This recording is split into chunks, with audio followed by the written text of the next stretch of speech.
আমর ইবনে ওয়াহাব সাখাফি, তুমি শুনে রাখো, ওইটা আমার ব্যক্তিগত প্রস্তাব না। আমার নবী রাহমাতুল লিল আলামিন প্রস্তাব দিয়েছেন। আমার নবীর প্রস্তাব না রাখলে আমার কিছু আসে যায় না। তার মেয়ে কত থেকে শুনেছেন, শুনে শুনে বাবাকে বলছেন, বাবারে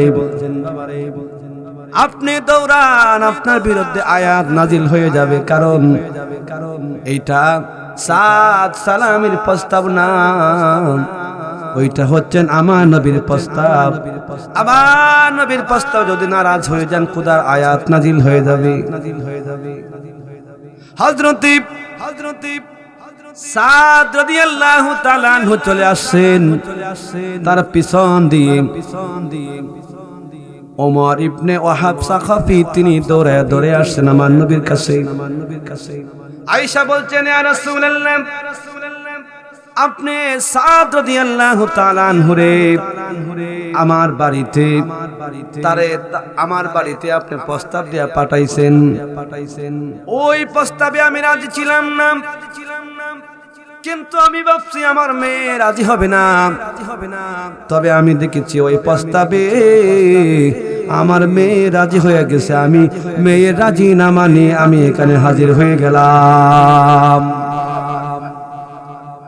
আমি ভাবছি যে আমার মেয়ে রাজি হয়ে যখন গভীর হয়ে গেছে, সালমান ফারসি রাদিয়াল্লাহু তাআলা আনহু ডালিম নিয়ে হাজির হয়ে গেছেন। সালমান ফারসি বলে, দরজা খুলো, তোমার জন্য ডালিম আসছে জান্নাত থেকে, জান্নাত থেকে তোমার জন্য ডালিম আসছে। কয়টা ডালিম? তিনি ডালিম কোন গ্রন্থে লাগবেন দেখেন 9টা। পাটপারি করে জায়গা পাও না। আল্লাহ কি 9টা দিব? আল্লাহ তো বলছে একটা দিলে 10টা দিবে, একটা দিলে 10টা। তুমি 9টা মনে কিনে নিয়ে আস, না আমি কিনে নিয়ে আসি নাই, আল্লাহ তোমার 9টা দিছে। কোন 9টা তো আল্লাহ পাঠাইবে না, কারণ জানতাম আল্লাহ যদি বখিল হইতো তাইলে আমার 9টা দিত। আল্লাহ তো বখিল না, গরিব না, ঠিক কিনা বলেন? 9টা তো দিবে না, উনি বলছে এক দিলে 10 পাবো, উনি 10টা দেওয়ার কথা। সালমান ফারসি রাদিয়াল্লাহু তাআলা আনহু বলেন, আমি রাসূলের পাকের সাহাবীর মধ্যে বড় একজন সাহাবী হযরত সালমান, উনি এত লম্বা হায়াত পেয়েছিলেন, রাসূলের সাহাবীর মধ্যে এত হায়াত কোন সাহাবী পাই নাই। উনি বলছেন যে হে মাওলাই আলী, তোমার ঈমান যে এত ফাঁকা পুক্ত আমি জানতাম না। আল্লাহ তোমারে 10টাই দিছে, নবী আমার দিয়ে পাঠাইছে, একটা আমি পকেটে রাখা তোমার ঈমানদারে পরীক্ষা করলাম।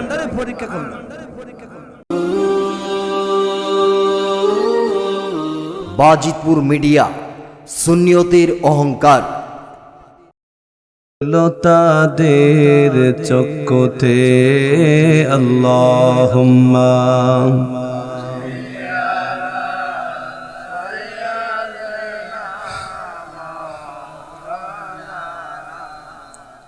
ওয়া আলা আলি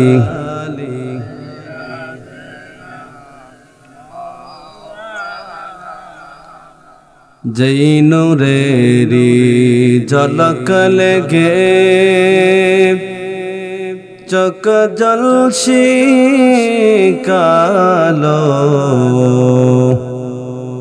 সেই নবীজির মোহাব্বতে দুরুদ মুমেন পড়ো আল্লাহুম্মা।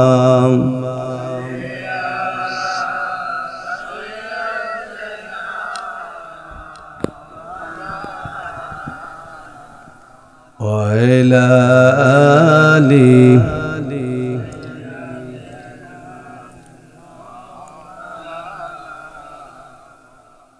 मुझे कुछ मिले या ना मिले, मुहम्मद मिले, यानी उशाई जिसे अल्लाह मिले, बलागल अला كشف الدجى بجماله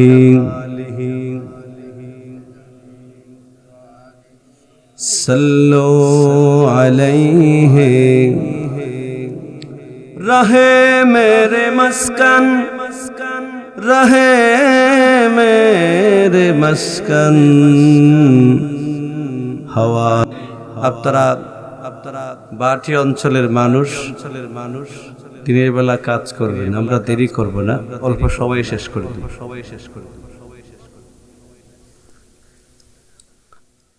কারণ মানুষ রসুলকে যে ভালোবাসে তা না, মিথরাও রসুলকে ভালোবাসে। সুবহানাল্লাহ। কালকে সকালে বলবেন, মিথরাও রসুলকে ভালোবাসে। বৃক্ষ গাছ পাখি উট এবং গাছ পাথর পাহাড় রসুলকে ভালোবাসে। আল্লাহু আকবার বলেন। কিন্তু আমরা রসুলকে ভালোবাসতে চাই না। এমন লোক আছে না নাই? দেখবেন যদি সুন্নি ওয়াজ এসেও যায় তাহলে দুরুদের ধার বুঝে বোঝা যায় যে সে ওয়াহাবি। কথাটা কি আমি ভুল বললাম কিনা? দুরুদের ধার বদলে বোঝা যায় সে ওয়াহাবি। কেন? তু উস্তা লাগে, মজা লাগে, মহব্বত করা লাগে। ঠিক কিনা বলেন? কারণ রসুল দুনিয়াতে নবী আমার আসছেন নওশের বাদশার আগুন, যে আগুন শত বছর প্রজ্বলিত আগুন জ্বলতেছিল, বাদশারা নেবাইতে পারে নাই। পারস্য সম্রাট, ওই সম্রাট যে আগুন নিবাইতে পারে নাই, আমার নবী দুনিয়ায় তাশরিফ এনেছেন, নবী পাকের মহাব্বতে আগুনটা নিভে গেছে। কারণ সেই নবী দুনিয়ায় আসছে নবীর প্রেমে, ওই প্রজ্বলিত আগুনটা নিভে গেছে। আল্লাহু আকবার বলেন। শুধু তাই নয়, আমিনা গর্ভে আমার নবী তিনি পানি আনতে কূপে গেছেন। কূপের গভীরে পানি, ওই পানি উঠাইতে আমিনার কষ্ট হবে বিদায় আল্লাহ রাসূলের মহাব্বতে কূপের পানি উপরে উঠে গেছে। তার মানে পানিরাও নবীকে ভালোবাসে। পানিরা কি নবীকে ভালোবাসে। কূপের ওরে গভীরে পানি আছে, কারণ আমার নবীর মায়ের কষ্ট হবে বিদায় পানি উপরে, ওইটা আমার নবীর মাকে সাহায্য করেছে। একটু আওয়াজ দিয়ে বলা যাবে নাকি ইয়া রাসূলুল্লাহ? কারণ পানি নবী কি বল, ওই যে সূর্য বর্তমান সূর্য 9,30,00,000 মাইল দূরের সূর্য। পৃথিবীর বিজ্ঞান সাহিত্যিক দার্শনিকরা বলেছেন সূর্য যতটুকু উপরে আছে এর চাইতে সূর্যটাকে নামায় যদি নিচে দেওয়া হয় পুরাটা পৃথিবী জ্বলে পুড়ে রাখ হয়ে যাবে। এই সূর্য রাসূলকে ভালোবাসে। কারণ আমার নবী মাওলায় আলীর উরুতে মাথা রেখে আমার নবী ঘুমিয়ে গেছেন। আসরে রক্ত চলে গেছে, সূর্যটাও ডুবে না, সূর্যটাও দাঁড়িয়ে আছে। সুবহানাল্লাহ বলবেন না? সূর্যটাও দাঁড়িয়ে আছে, কারণ গোটা দুনিয়ার রহমত শুইয়াছেন। নবী যদি নামাজ কাজা হয়ে যায়, সূর্যের কোনো মূল্য নাই। উচ্চ আওয়াজ দিয়ে বলেন না ইয়া রাসূলুল্লাহ। আমি লিখিব চিঠি দিব তোমায়, পাখি পৌঁছে দিও রোজায়। আমি তাকব বসে আশায়, চিঠির উত্তর আসবে আমার গায়। আমি লিখিব চিঠি দিব তোমায়, পাখি পৌঁছে দিও রোজায়। কবে আসবে মদিনার পয়গাম, গায়ে বাঁধব হাজিদের রাম। কবে আসবে মদিনার পয়গাম, গায়ে বাঁধব হাজিদের রাম। আমি ঘুরব মদিনার চারপাশ, দু চোখে দেখব সবুজে গুম্বাদ। আই মিঠা মনবাসী, আমার আল্লাহ তাআলা নবীকে কত ভালোবাসেন, কারণ সূর্য নবীর প্রেমে পাগল। কারণ সূর্যটা ডুবে না, ডুবে না, ডুবে না, কারণ আমার নবীর নামাজ কাজা হয়ে যাইবে বিদায় সূর্যটাও দাঁড়িয়ে আছে। আল্লাহু আকবার বলেন। মাওলানা আলী ভাবতেছেন সূর্য, কারণ সূর্য যদি ডুবে যায়, মাওলানা আলীর ধারণা হলো জীবনে তো এক ওয়াক্ত নামাজ কাজা হয় নাই। কারণ আমার জন্মটা হয়েছে খোদার কাবা ঘরের ভিতরে। আল্লাহু আকবার বলেন। আবার জন্মটা হয়েছে খোদার কাবা ঘরের ভিতরে।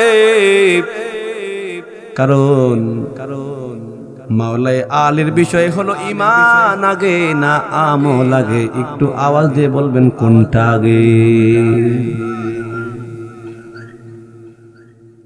ঈমান আছে তো নামাজ আছে, ঈমান আছে তো রোজা আছে, ঈমান আছে তো যাকাত আছে। ঈমান নাই, নামাজের মূল্য নাই। তোমার মতো ব্যক্তির আমল করে কোনো দরকার নাই। পাগড়ি পরেছো, টুপি দিয়েছো, বড় মসজিদের খতিব তুমি হইতে পারো, রসুলের মোহাব্বত আশিক রাসূল যদি না হইতে পারো, তোমার মতো ইমানদারের দরকার নাই, বেঈমান হওয়াই ভালো। উচ্চ আওয়াজে বলেন, কথা বলেন ঠিক কিনা? এমন ঈমান চাই, এমন ঈমান চাই। ঈমান হইতে হবে আশিকে রাসূলের ঈমান। কারণ মাওলানা আলী সূর্য চারদিকে তাকিয়ে আছে, কারণ গোটা দুনিয়ার ঈমান, গোটা দুনিয়ার রহমত নবী তার উরুতে শুয়ে আছেন। আল্লাহু আকবার বলেন। কারণ নবী আমার ঘুম থেকে উঠছেন, উঠে দেখে না করো সূর্য ডুবে নাই। নবী আমার নামাজ পড়েছেন মাওলানা আলীকে নিয়ে, সূর্য নরে নরে নরে নরে ডুবে গেছে। আল্লাহু আকবার বলেন। কারণ পানি শুধু নবীরে ভালোবাসে না, কারণ কি আগুন শুধু নবীকে ভালোবাসে না, সূর্য নবীকে ভালোবাসে। আল্লাহু আকবার বলবেন না?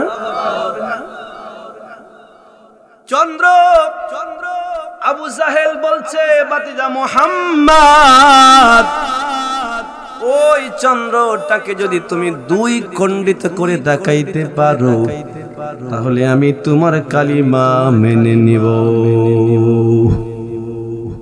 আমার নবী চন্দ্রটাকে নবী দুই খণ্ডিত করেছেন। আল্লাহু আকবার বলেন। চন্দ্রটা দুই খণ্ডিত হয়েছে। নাসা ফিল্ম মিশন গবেষণা প্রতিষ্ঠান চাঁদের দেশে রকেট পাঠাইলো। তারা স্যাটেলাইটের মাধ্যমে ওই তাদের রোবট দুনিয়াতে ছবি পাঠাইলো। তারা ছবিতে দেখেন যে নবী আমার চাঁদটা দুই টুকরা করেছেন, এখনো চাঁদের মধ্যে দাগ রয়েছে, আর আমরা বলি বুড়ি বসে আছে। বলে না ভাই তুমি খাইদো না, বাচ্চাকে বলে খাবার দেয়, এই দেখো চাঁদে বুড়ি বসে আছে। বৈশাখ মাসে শেষে সুতা ছাড়বে আর সুতাগুলো আমরা হাতে পারবো। কি এরকম বলে কি বলে, এখনকার ছেলে পেলে তো মোবাইল না দিলে খাবারই খায় না। আমার সহকারী আমার মুয়াজ্জিন বলছে, হুজুর ছাত্র তো চোখে দেখে না। কেন? আমি কো চোখে আর কেমনে দেখবে, এখন মোবাইলে তাকাইতে মোবাইলের আলো তার চোখ অ্যাডজাস্ট হয়ে গেছে, এখন সাধারণ আল্লাহর চোখে দেখবে না। ঠিক কিনা বলেন? এখন মোবাইল না দিলে ঘুমাইবে না, খাইবে না, পড়বে না। আজকের মোবাইল ছোট সমাজ থেকে শুরু করে যুবক পর্যন্ত শেষ করে দিচ্ছে। কথা বলেন ঠিক কিনা? মোবাইল ভালো, ফোন দিলে ও দাদা কই আছেন, আমি এখন গাগরা বাজারে আছি, কিন্তু না বন্ধের মধ্যে আছি। কি বলে কি বলে না, মিথ্যা কথা আর কারখানা। ওইটা ভালো কাজও ব্যবহার করা যায়। কারণ আমার নবীরে চন্দ্র ভালোবাসে, আমার নবীরে সূর্য ভালোবাসে, আমার নবীরে পানিও ভালোবাসে। আমরা কি ভালোবাসতে চাই কিনা বলুন? যদি আমাদের ওই মাহফিল আইসা বলে ক্যাম্প করা যাবে না, কি বলেন? যদি মাহফিল আইসা বলে ক্যাম্প করা যাবে না, এই ওয়াহাবীর গোষ্ঠীকে জুতা পিটা করে এখান থেকে বের করে দেওয়া হবে। কথা বলেন ঠিক কিনা? সুন্নি মাহফিল আইসা বলে যে ক্যাম্প করা যাবে না, এই তো দেখবেন যে ভিডিও আপলোড হয়েছে, ধরে ফেলবেন। আপনাদের এখানে আসবে না, কারণ জলে যেখানে আসলে পানিতে সুবায়া মেরে ফেলবে। কি বলেন? পানিতে সুবাদু মারা ছাড়া সহজ আর কিচ্ছু নেই। কি বলেন? আল্লাহু আকবার বলেন। আলোচনা কিছুক্ষণ চলবে। ওয়ামা আরসালনাকা ইল্লা রাহমাতাল লিল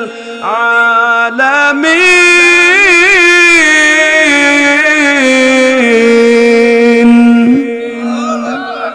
এই আওয়াজ হবে না, আল্লাহর নামে ধ্বনি উচ্চাওয়াজ দিবেন। কারণ আমি বাজিতপুর থেকে বের হওয়ার পরে শুনলাম যে দুই গ্রুপে লাগছে কুবাহুবে মিছিল নিয়ে। এখন তো এই যেই যুগ, একটা চা খাবে না দুম করে মিছিল করবে, এটা তো আল্লাহর স্লোগান। আল্লাহু আকবার বলেন। বিসমিল্লাহির রহমানির রহিম। ওয়ামা আরসালনাকা ইল্লা রাহমাতাল লিল আলামিন।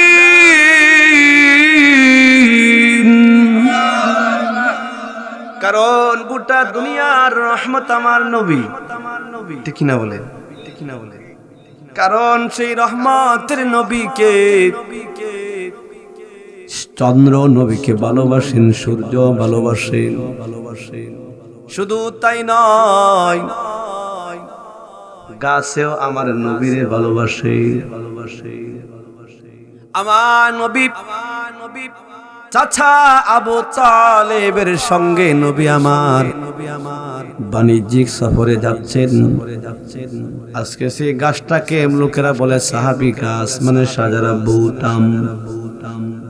ওই গাছটা জর্ডানের কাছাকাছি। কারণ আমার নবী ছোট সময় চাচার সঙ্গে নবী আমার গেছেন, ওই গাছের নিকটে বসছেন। আমার নবী আদব রক্ষার্থে যেত মুরব্বীরা বসছেন। আমার নবী একটু রৌদ্রের মধ্যে যায়া বসছেন। ওই গাছের পাতাটা লম্বা হইয়া হইয়া আমার নবীজির মাথা মুবারকের উপরে ছায়া দান করে। ওই বাহিয়ারা পাদ্রী দূর থেকে দেখলেন, বলে এই দলের আমির কে? বলে আবু তালেব আমি। বলে এই আবু তালেব, ওই নবীর পিতা কি বেঁচে আছে? বলে হ্যাঁ আমি নবীর পিতা। বলে না না না, উনার পিতা তো বেঁচে থাকার কথা না, উনি দুনিয়ায় আসার 6 মাস আগে উনার বাবা তো দুনিয়া হতে বিদায় হয়ে যাবে। আবু তালেবের পেটে চিপ মারছে, কয় কি বাতরি, আমার বাতিজা ছোট মুহাম্মদ সাল্লাল্লাহু তাআলা আলাইহি ওয়াসাল্লামের কবর সেজা। বাহিয়ারা পাদ্রী বলে আবু তালেব, বাণিজ্য করতে গিয়া তুমি যেই লাভ করবা, কারণ আমি তাওরাত কিতাব পড়ে পড়ে দেখেছি, জাবর ইনজিল পড়েছি, পড়ে পড়ে আমি দেখেছি, কারণ একজন নবী আসবেন, আকাশের মেঘমালা আইসা নবীজির মাথা মুবারকের উপরে ছায়া দান করবেন। এই আবু তালিব, তোমার বাতিজা মুহাম্মদ আল্লাহর নবী হবেন। সুবহানাল্লাহ, আসতে বলেন কেন? তোমার বাতিজা আল্লাহর নবী হবেন, তবে তোমার বাতিজা আল্লাহর পয়গম্বর আল্লাহর নবী হবেন। ওনাকে নিয়ে যদি সামনে যাও, কারণ ইহুদিরা তাওরাত কিতাব খুলে খুলে জাবর খুলে খুলে বসে আছেন, ওনাকে হত্যা করে ফেলবে। সামনে যায় না, এখানে মাল বিক্রি করে লাভ কম হইল, বাতিজার মহাব্বতে মদিনায় চলে যাও, বাতিজার মহাব্বতে চলে যাও। কারণ আমার নবী একদিন ইস্তিনজা করবেন, কারণ আমরা তো ইস্তিনজা করি যেম তেম যে কোন জায়গায়, দাঁড়ায় করলে তো আরো বেশি আপনাদের ভালো লাগে। এমন লোক আছে না নাই? কারণ আমার নবীর ইস্তিনজা করবেন, নবী আমার লাজক দেখে লোক দাঁড়ানো, নবী জঙ্গলের ভিতরে, নবী আমার গেছে, একটু একটু জায়গা ফাঁক দেখা যায়, নবী আমার সাজার সাজারা বলে গাছকে নবী আমার ডাক দিছেন, গাছ মাটি থেকে গুড়ি ছিঁড়ে ছিঁড়ে গাছ আইসা নবীকে পাতা মেলায় মেলায় সাদান করে। চিন্তা করতে পারছেন কি মোহাব্বত আমার নবীর? শুধু তাই নয়, জীবিতরা আমার নবীর জন্য কাঁদে না, যারা মক্কা মদিনায় গিয়েছেন, মক্কার পাশে 500 নবীর কবর আছে, আর পুরা মক্কা জুড়ে 70,000 নবীর কবর আছে। আবু কুবাইস নামে ওই জায়গায় নবীর কবর আছে, কিন্তু কোন জায়গায় সানবোর্ড নাই। নবীর বিরহ বেদনায় প্রেম মহাব্বত ভালোবাসা তার অন্তরটাকে জ্বালিয়ে দিয়েছে। একটা মরা খেজুর গাছ আমার নবীর বিরহ বেদনায় কাঁদে। সাহাবায়ে কেরাম বলে উঠেন, ঘ্যান ঘ্যানানি আমাদের মতো কান্নার আওয়াজ আসতেছে। আমার নবী বলে কিসের আওয়াজ? সাহাবীরা বলে বাহির থেকে আওয়াজ। নবী উঠে গেছেন, গিয়ে দেখেন মরা একটা খেজুর গাছ আমার নবীর জন্য কাঁদে। আমার নবী গাছকে হাত বলে বলছে, মরা গাছ, মসজিদে নববীর নতুন মিম্বার হয়ে গেল, আমি আর তোমার কাছে দাঁড়ায় খুতবা দিব না, তুমি জন্য খাদো, তুমি জীবিত হইবা, মসজিদে নববীর পাশে থাকবা, কিয়ামত পর্যন্ত হাজিরা তোমার খেজুর খাবে। গাছের কান্না আরো বেড়ে গেল। আমার নবী বলে এইটুক মনে হয়, গাছের মন ভরে নাই। আমার নবী গাছটাকে বুকের কাছে নিয়ে বলছে, গাছ আমি নবী যেই জান্নাতে থাকবো তুমি আমার সাথে থাকবে। উচ্চ আওয়াজে বলুন না ইয়া রাসূলুল্লাহ। গাছ কান্দা বন্ধ হয়ে গেছে। আর যারা মক্কা মদিনায় গিয়েছেন, নবীর রওজার পাশে একটা জায়গা আছে উস্তুনে হান্নানা, ওখানে মরা খেজুর গাছটাকে কবরস্থ করে রাখা হয়েছে। সেই নবীকে আমরা চিনলাম না। এমন লোক আছে না নাই বলেন? আছে না নাই? ওদের সুরত ভালো থাকবে কিন্তু ইসলাম ওদের গলার নিচে আসবে না। কে বলছেন?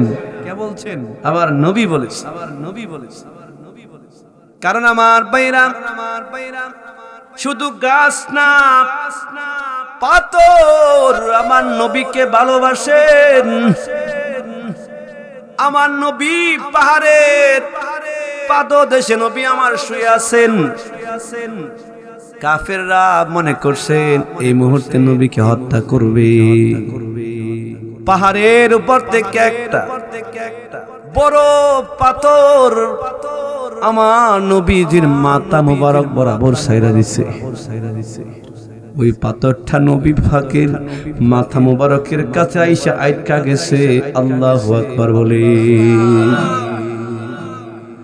ওই পাথর আমার নবীজির মাথা মুবারকের কাছে আটকা গিয়া সাদ হইয়া ছায়া দান করতেছে।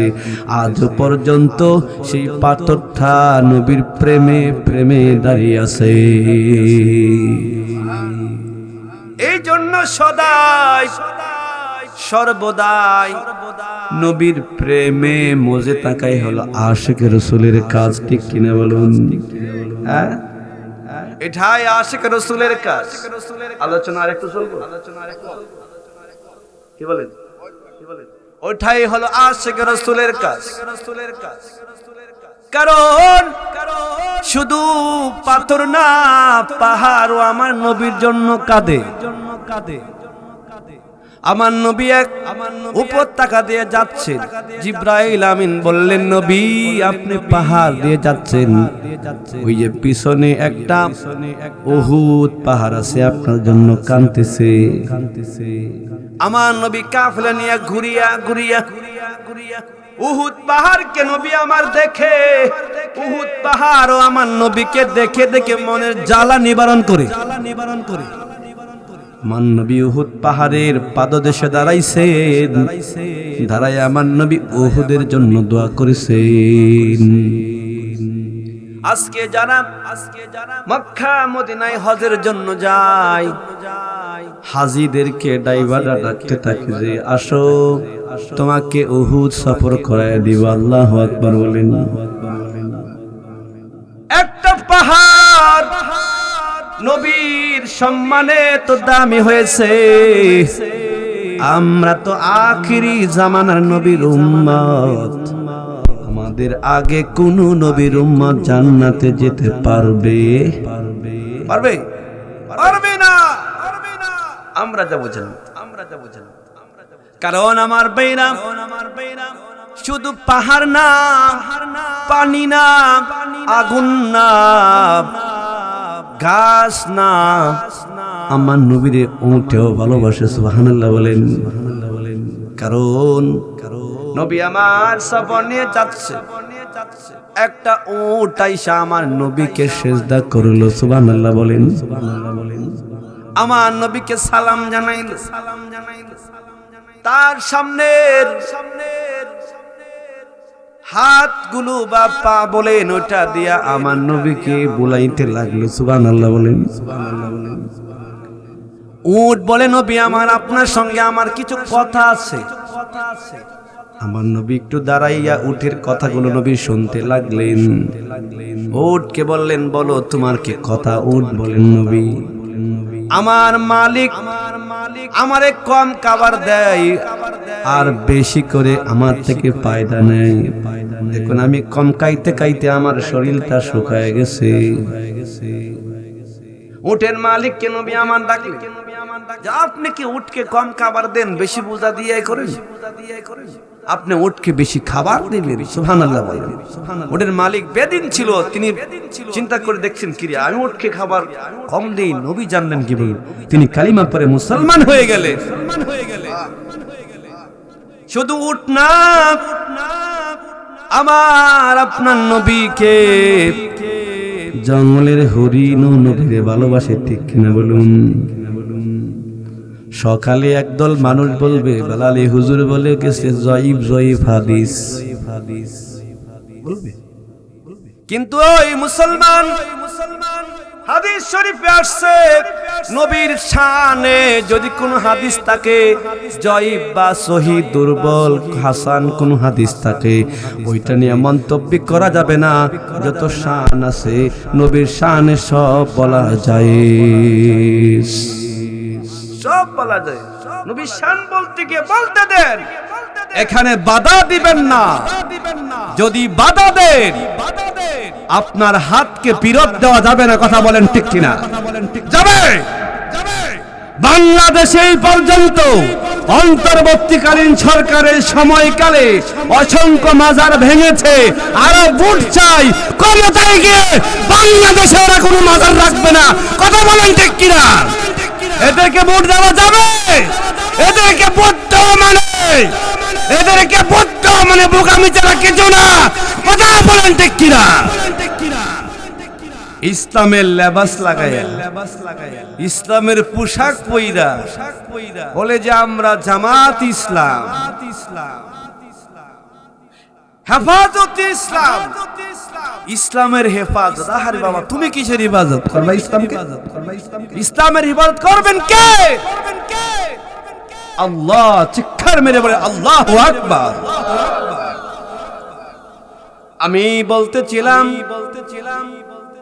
আমার নবীরে জঙ্গলের হরিণ ও নবীরে মহব্বত করে ভালোবাসি।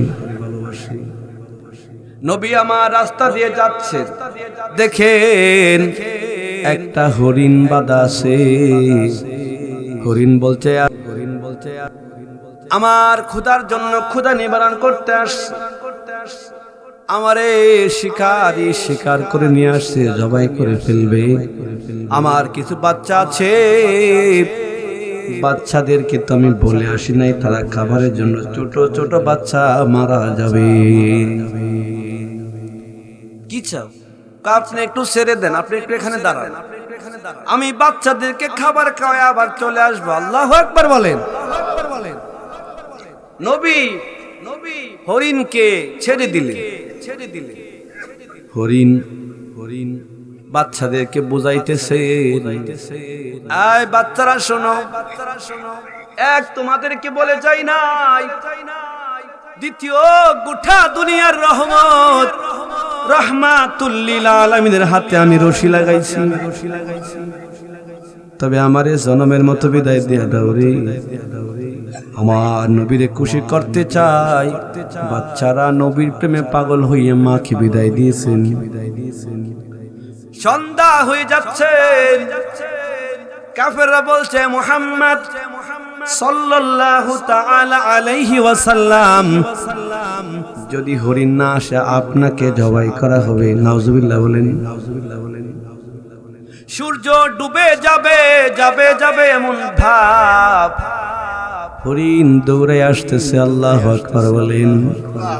হরিণ আমার নবীর কাছে আয়েশা বলছেন ইয়া রাসূলুল্লাহ আমার ভুল হয়ে গেছে, আমার দেরি হয়ে গেছে, ছোট বাচ্চাদেরকে বোঝাইতে দেরি হয়ে গেছে, তবে আমি বাচ্চাদেরকে বোঝাইতে সক্ষম হইলাম।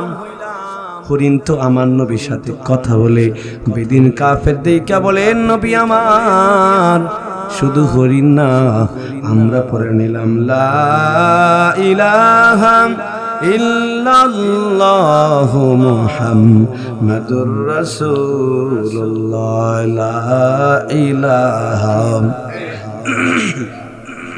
লা ইলাহা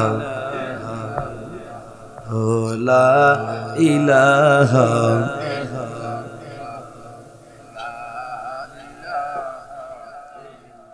লা ইলাহা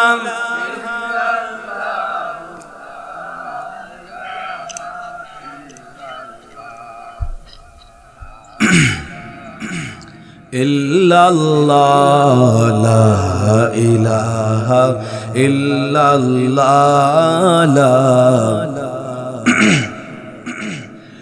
আমার নবী নূরের নবী যার নাই কোনো তুলনা আমার নবী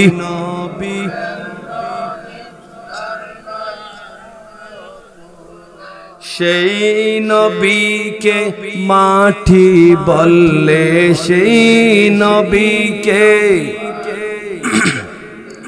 ঈমান তো আর তাকে না লা ইলাহা ইল্লাল্লাহ লা ইলাহা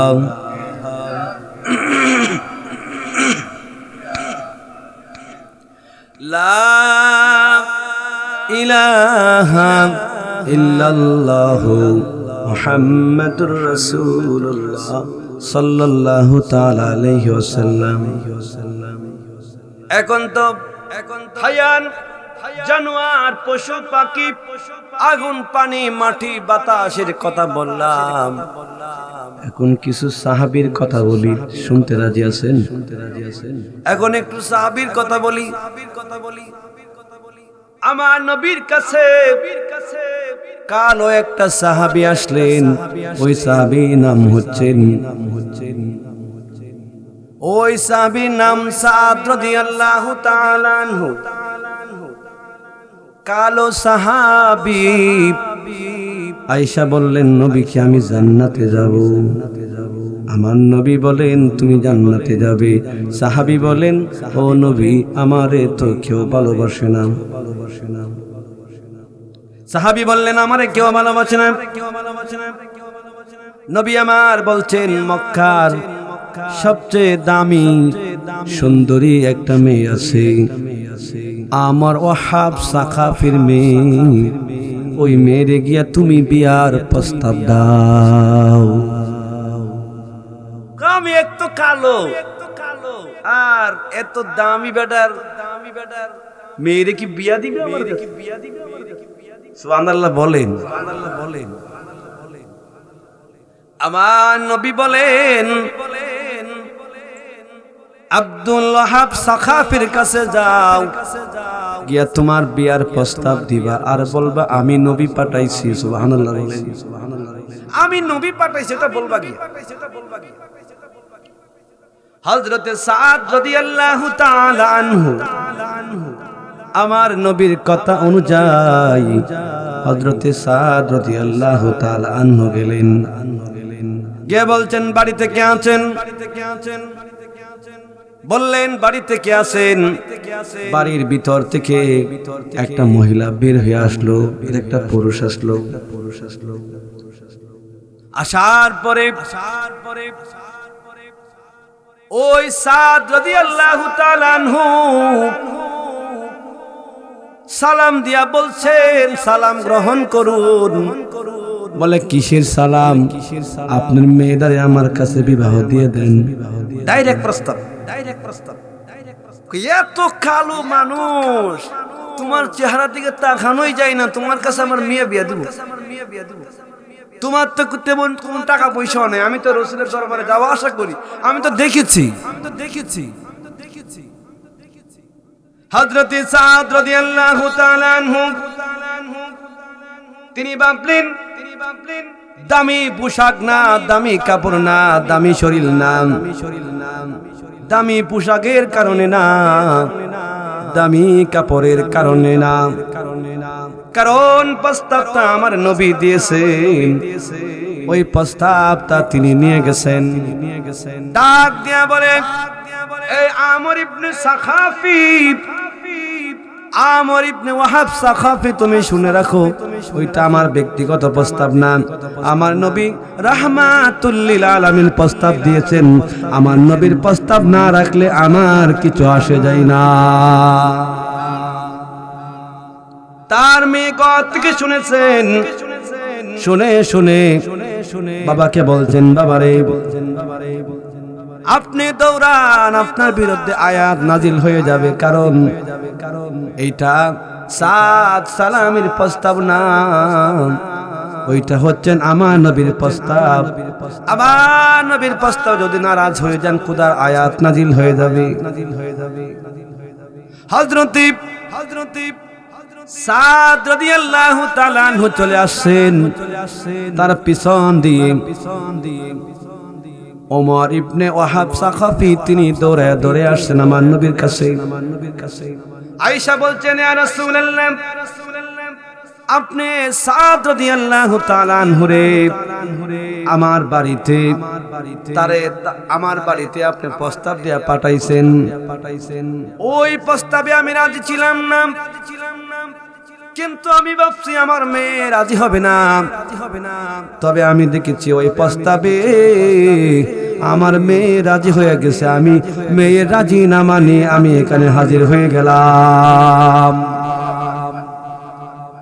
আমি ভাবছি যে আমার মেয়ে রাজি হবে না, আমি আমার মেয়ের রাজিনামা সহ নিয়ে আসলাম।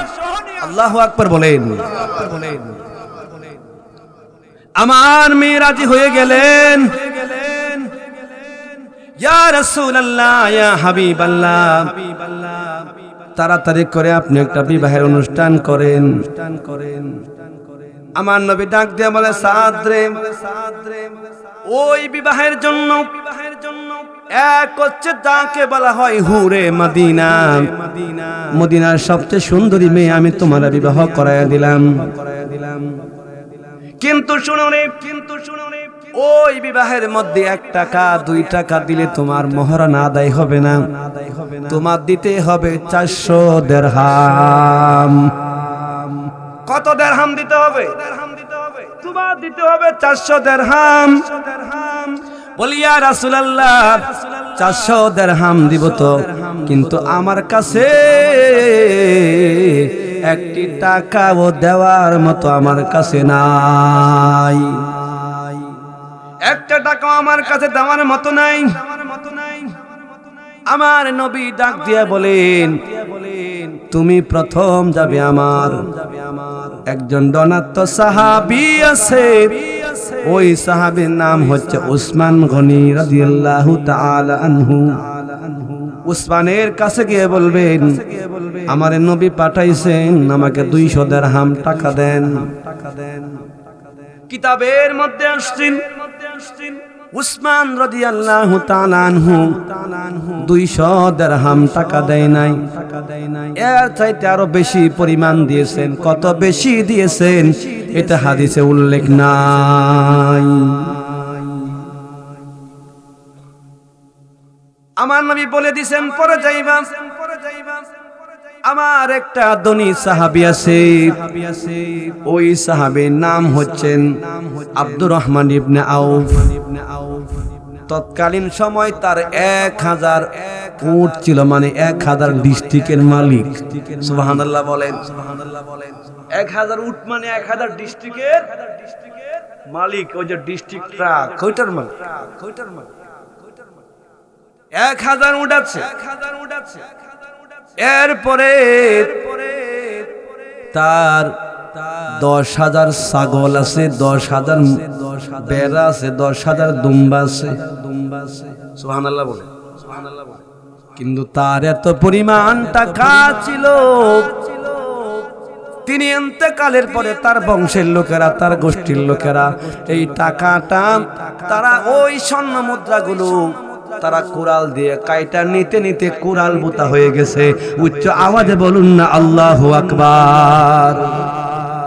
এত পরিমাণ টাকা ছিল তার।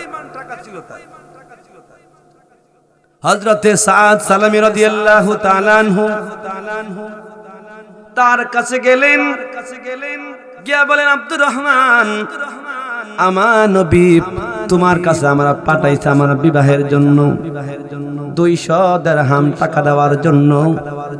তিনি 200 দিরহাম টাকা আর আরো কিছু বাড়িয়ে দিলেন, কারণ নবী যেহেতু 200 বলেছেন, এই 200 দিলে নবীর কথাটা কেমন অসম্মান হয়ে যায়, এই জন্য আরো বাড়াইয়া দিলেন। সুবহানাল্লাহ বলেন। এরপরে তিনি চলে গেলেন মাওলাই আলীর কাছে।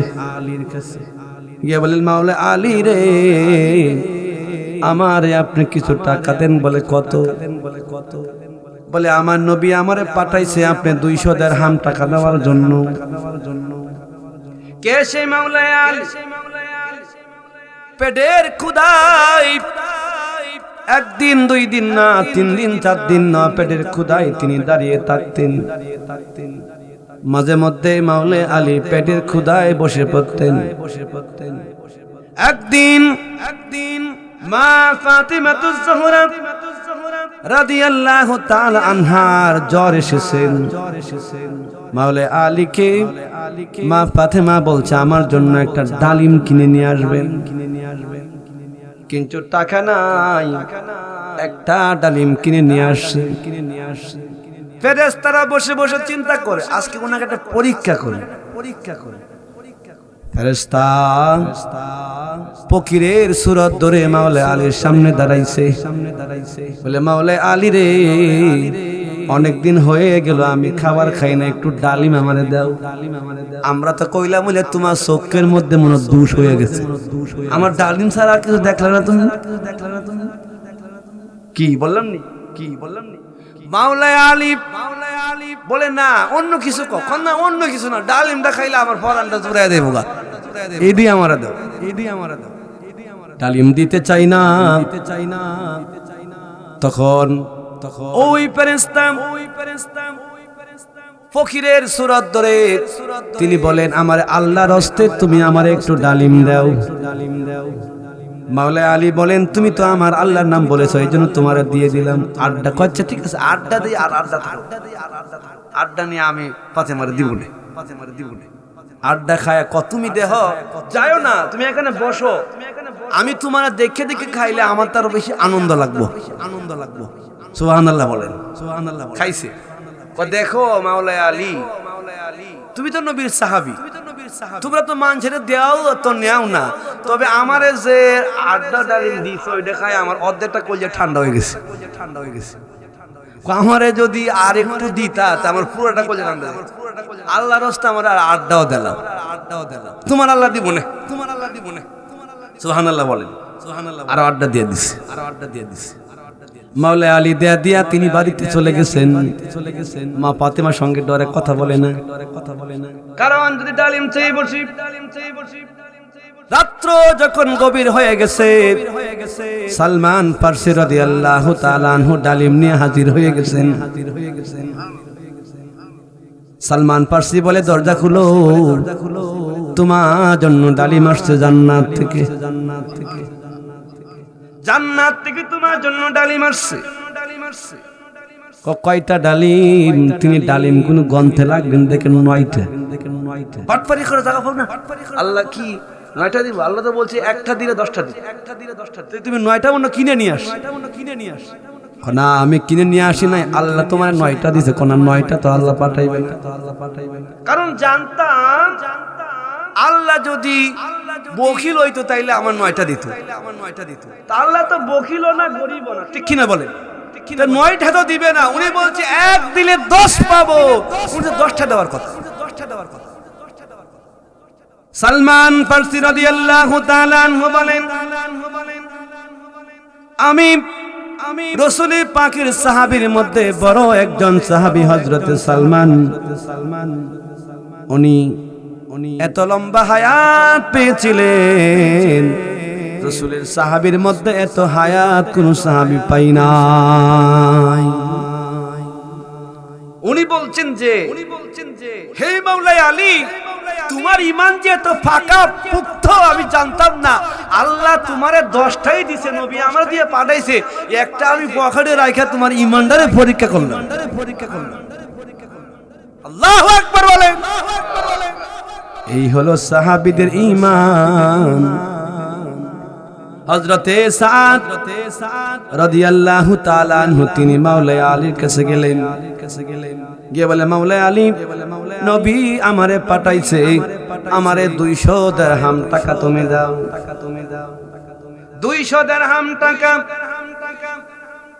তিনি দিলেন, হইল 600 দিরহামের চেয়ে কিছু বেশি।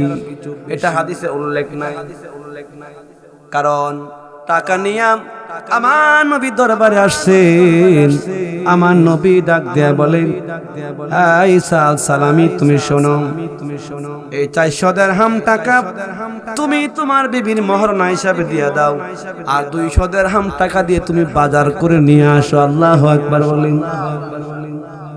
বাজার করে নিয়ে আসো, কারণ মদিনার সবচেয়ে সুন্দরী মেয়ে তুমি বিবাহ করবা।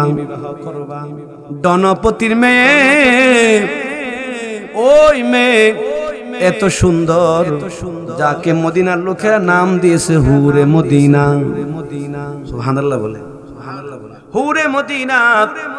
ওই মেয়েকে তুমি বিবাহ করবা, তবে তুমি ওই 200 দিরহাম টাকা দিয়ে বাজার করে নিয়ে আসো। হযরতে সাদ রাদিয়াল্লাহু তাআলা আনহু তিনি বাজারে গেলেন। কেমন ঈমান!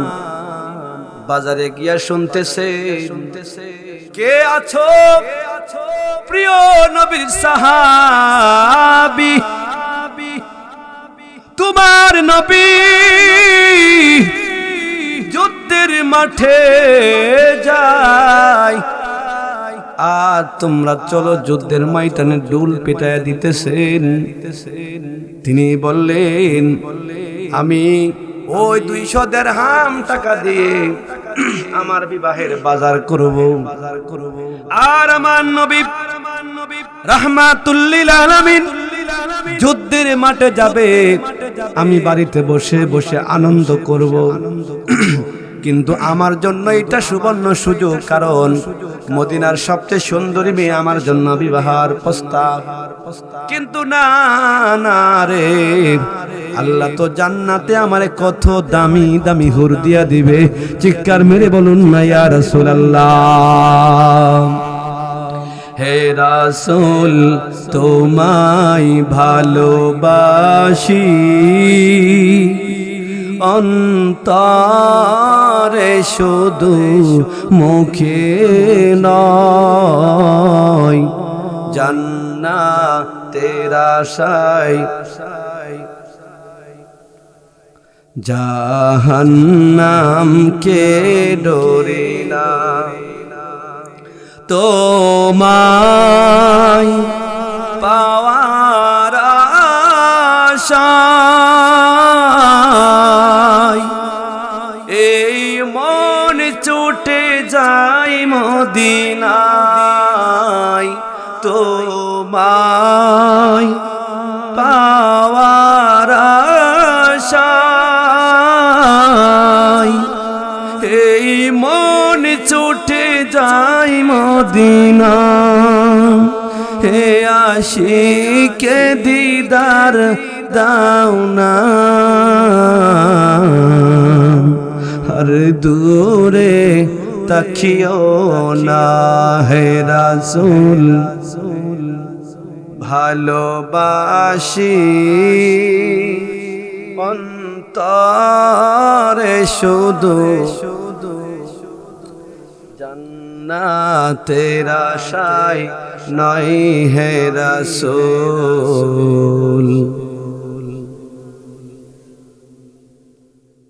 জান্নাতের আশায় নয় হে রাসূল, জাহান্নামকে ডরি না। হযরতে সাদ সালামী রাদিয়াল্লাহু তাআলা আনহু বিবাহের বাজার কেনার জন্য গেলেন। এই মিঠা মনের মুসলমান, দিলের কান দিয়ে শুনে যাবেন কেমন আশেক ছিল সাহাবায়ে কেরাম। নিজের জানের মায়া করে নাই, জীবনের মায়া করে নাই, জানের চেয়ে আমার নবীরে বেশি ভালোবাসতো। কথা বলেন ঠিক কিনা? নিজের জীবনের চেয়ে, নিজের জানের চেয়ে আমার নবীরে বেশি মহাব্বত করত। বলে আমি ওই টাকা দিয়ে আমি বিবাহের বাজার করব না। একটা উট কিনলেন। ইতিহাস বলছেন একটা উট কিনে তিনি যুদ্ধের ডাল কিনলেন, পোশাক কিনলেন, তরবারি কিনলেন, যেটা দিয়ে বিবাহের বাজার করবে। কিন্তু তিনি ভাবছেন আমি আজকে বিবাহ করব, আমার নবী যুদ্ধের মাঠে চলে যাবে, আমি তো আশিক রাসূল হতে পারবো না। চিৎকার মেরে বলুন না ইয়া রাসূলুল্লাহ। যুদ্ধের বাজার, বিয়ার বাজার না করে যুদ্ধের বাজার তিনি করতে লাগলেন। বাজার করে করে যুদ্ধের মাঠের দিকে চলে গেলেন। গিয়ে দেখেন বিশাল যুদ্ধ শুরু হয়ে গেছে। এরপরে মুসলমানদের পক্ষ হয়ে যুদ্ধ করতে লাগলেন। কালো কাপড় দিয়ে হাত পা কে ভালো করে ডেকে নিলেন, দুইটা চক্ষু শুধু বের করে যুদ্ধের মাঠে ছড়িয়ে পড়লেন। সাহাবায়ে কেরাম তাকিয়ে দেখতেছেন, হয়তো এটা আল্লাহর একজন ফেরেশতা হবেন, না হইলে কালো কাপড় দিয়ে দেখে দেখে দেখে দেখে আমাদের পক্ষে যুদ্ধ করে কেন? এরপরে এক পর্যায়ে দুষ্ট বেঈমান কাফের মুনাফিকদেরকে দুনিয়া থেকে বিদায় করে দিয়ে দিয়ে দিয়ে দিয়ে কিন্তু একটা কাফের হযরতে সাদ সালামের ঘাড়ের মধ্যে খুব দিয়েছে। হযরতে সাদ ঘোড়া থেকে জমিনের মধ্যে পড়ে গেলেন। সাহাবায়ে কেরাম দৌড়াই সামনে গেলেন, গিয়ে দেখেন একটা চক্ষু বের করে মুখটা খুলে, ওইটা আকাশের ফেরেশতা না, ওইটা হচ্ছে রাসূলের আশিক সাদ সালামি রাদিয়াল্লাহু তাআলা আনহু। উচ্চ আওয়াজ দিয়ে বলুন না ইয়া রাসূলুল্লাহ, ইয়া রাসূলুল্লাহ, ইয়া হাবিবাল্লাহ, ইয়া রাসূলুল্লাহ।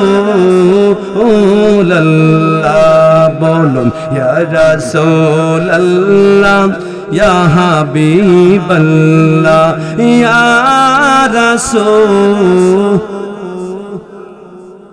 তুমি জীবন, তুমি মরণ, আদার করে তুমি আপন, তুমি জীবন, তুমি মরণ, আধার করে তুমি আপন, তুমি মোদের পারের তরি, তুমি মোদের পারের তরি, তুমি নিদানের তরানিওয়ালা, ইয়া রাসূলুল্লাহ, ইয়া হাবিবাল্লাহ, ইয়া রাসূলুল্লাহ। তুমি মোদের আশার আলো, তাই তো তোমায় বাসি ভালো, তুমি মোদের আশার আলো, তাই তো তোমায় বাসি ভালো। হৃদয় নামের ফুলদানিতে, হৃদয় নামের ফুলদানিতে বেদে রেখেছি ফুলের মালা, ইয়া রাসূল। অন্তর খুলে বলেন ইয়া হাবিবাল্লাহ, ইয়া রাসূলুল্লাহ, ইয়া রাসূলুল্লাহ, ইয়া হাবিবাল্লাহ, ইয়া রাসূলুল্লাহ। সাদ সালামি রাদিয়াল্লাহু তাআলা আনহু যুদ্ধের মাঠে তিনি পড়লেন। আমার নবী সাহাবীদের কিনে সামনে গেলেন, গিয়ে দেখেন সাদ রাদিয়াল্লাহু তাআলা আনহু জমিনের মধ্যে পড়ে আছেন। আমার নবীজি চাঁদে মুখটাকে আমার নবী খুললেন, ডাক দিয়ে বলে, সাদ রে, আমি তো তোমারে টাকা দিলাম বিবাহের বাজার করার জন্য। এই সাদ, বিবাহের বাজার তুমি করো নাই। পুঁথি মধ্যে শুনেছ যুদ্ধের মাঠে সাহাবায়ে কেরাম যাচ্ছে, তুমিও তাদের সাথে হইছ। ওরে সাদ, তুমি বলো কালো কাপড় দিয়ে মুখটা তুমি কেন ঢেকে রেখেছ? সাদ বলছেন, নবী আপনি কি আমার প্রতি রাগ হয়ে গেছেন? আমি কি খুদার তৈরি করা জান্নাত পাবো না? আমার নবী ডাক দিয়ে বলে, সাদ কালো কাপড় দিয়ে কেন ঢেকে রাখছো? আবার একটু খুলে বলো। সাদ বলছেন, নবী আমারে আপনি বিবাহের বাজার করতে পাঠাইছেন, আমি ও যুদ্ধের মাঠে আমি আসলাম, যদি আমারে আপনি ফিরাইয়া দেন, আমারে যেন না চিনতে পারেন, এই জন্য আমি কালো কাপড় দিয়ে ডাকছি। চিৎকার মেরে বলেন না ইয়া রাসূলুল্লাহ, এই জন্য আমি কালো কাপড় দিয়ে ডাকছি। ও নবী আপনি বলেন আমি কি খুদার তৈরি করা জান্নাত আমি পাবো না? আমার নবী চোখের পানি ছেড়ে ছেড়ে কাঁদতেছে। আমার নবী কান্না দেখে সাদ সালামিও কাঁদে, সাহাবায়ে কেরাম কাঁদতেছে, কান্নার রোল পড়ে গেছে। হযরতে সাদ সালামি বলে, রাসূল আমার নাকের মধ্যে আমি জান্নাতের সুগন্ধি পাইতেছে। উচ্চ আওয়াজ দিয়ে বলুন না ইয়া রাসূলুল্লাহ। সাদ সালামি ইন্তেকাল হয়ে গেলেন, শহীদের মর্যাদা পেলেন। আমার নবী সাদের জানাজার মধ্যে নবী আমার দাঁড়াইলেন, নবী আমার পাকে উখি দিয়ে দিয়ে হাঁটে। সাহাবায়ে কেরাম বলছেন, নবী গো আপনি উখি দিয়ে দিয়ে হাঁটেন কেন? আমার নবী ডাক দিয়ে বলে, সাহাবীরা রে, আমি উখি দিয়ে দিয়ে হাঁটি এই জন্য, আমি নবী যাহা দেখি তোমরা তাহা দেখো না। সাদ সালামির জানাজা আকাশ থেকে লক্ষ লক্ষ করে বলেন না ইয়া রাসূলুল্লাহ। এই মিঠা মনবাসী, আশিকে রাসূল হওয়া বড় কঠিন বিষয়। শুধু মুখে মুখে বললে আশিক রাসূল হওয়া যায় না। আজকে যুব সমাজের উদ্যোগে ওই মাহফিলটা করেছেন, ঠিক কিনা বলেন? মরহুম খাজি মিয়ার স্মরণে, ঠিক না? ওনার মাগফিরাত কামনায় মাহফিল তারা করেছেন। আল্লাহ তাআলা যেন ওনার মাগফিরায় এই সওয়াবের হাদিয়া কবুল করেন, বলেন আমিন। যেন নবী পাকের রওজায় কবুল করেন, বলেন আমিন। পৃথিবীর যত ওলিয়ায়ে কেরাম আসছেন তাদের রওজা পাকে যেন কবুল করে, বলেন আমিন।